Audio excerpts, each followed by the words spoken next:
Assalamualaikum warahmatullahi wabarakatuh. Saya Muhammad Ali Hasan dari kelompok 9 dengan NIM 1711109, kelas ISB 2C. Di sini saya akan mempresentasikan mengenai operasi unit kontrol. Apa itu operasi unit kontrol?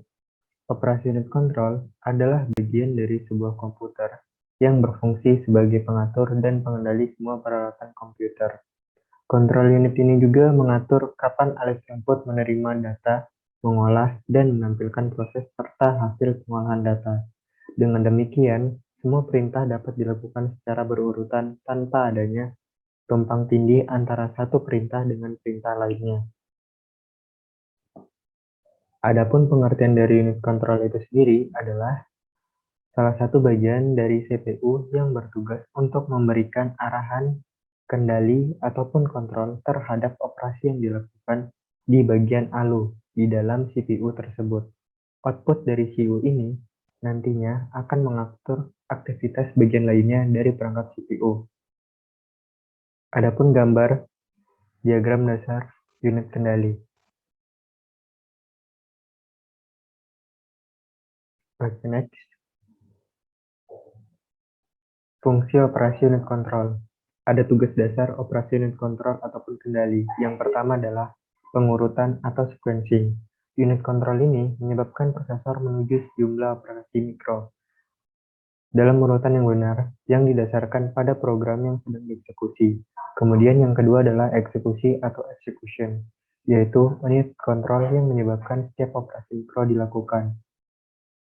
Tugas-tugas unit kontrol. Yang pertama adalah mengatur dan mengendalikan alat-alat input dan output atau I/O. Kedua, mengambil instruksi-instruksi dari memori utama.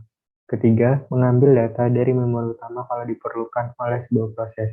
Keempat, mengirim instruksi ke ALU atau Arithmetic Logical Unit bila ada perhitungan aritmetika. Dan yang terakhir adalah menyimpan hasil proses ke memori utama. Jenis-jenis unit kontrol. Ada dua jenis unit kontrol. Yang pertama adalah single cycle CPU. Proses di kontrol unit ini hanya terjadi dalam satu clock cycle. Itu artinya, setiap instruksi pada satu cycle, maka dari itu tidak memerlukan step. Kemudian yang kedua, multi-cycle CPU.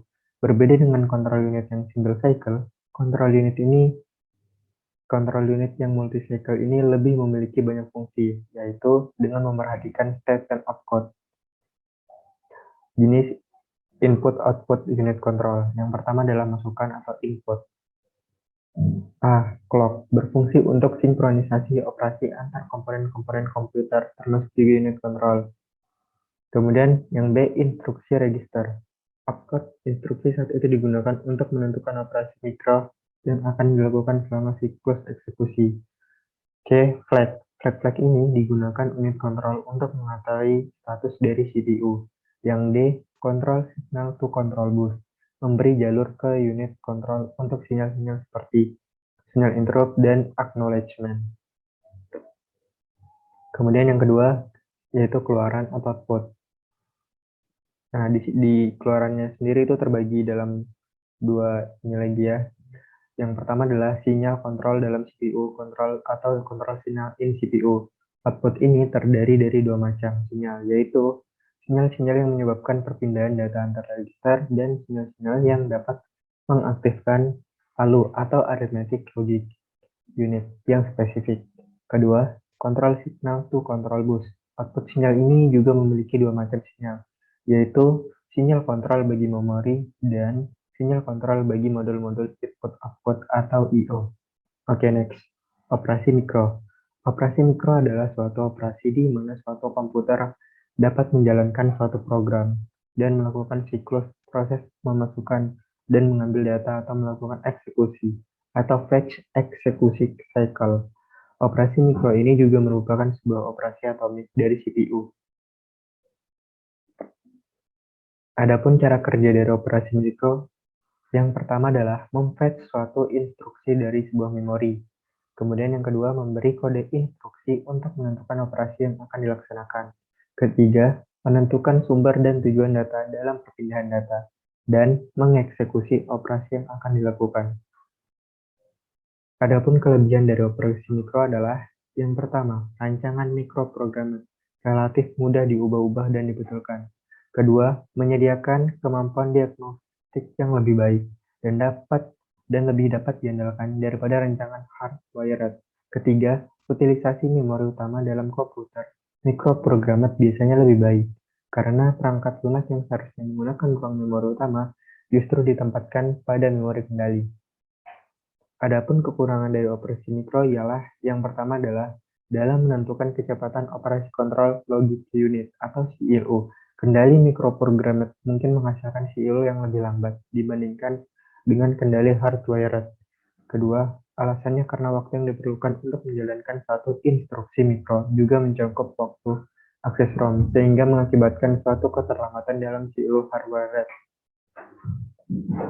Oke, dari presentasi di atas tadi dapat disimpulkan bahwa operasi unit kontrol ini merupakan otak atau pusat saraf sebagai hardware pada komputer yang mengawasi pelaksanaan siklus instruksi dan membangkitkan sinyal-sinyal kontrol yang relevan pada saat yang tepat, supaya mikrooperasi yang tepat dapat dikerjakan pada CPU dan unit-unit eksternal lainnya, seperti memori dan pengontrol perangkat I/O lainnya. Oke, sekian presentasi dari kelompok 9. Jika ada yang ditanyakan, bisa tulis di kolom komentar. Sekian, Assalamualaikum warahmatullahi wabarakatuh.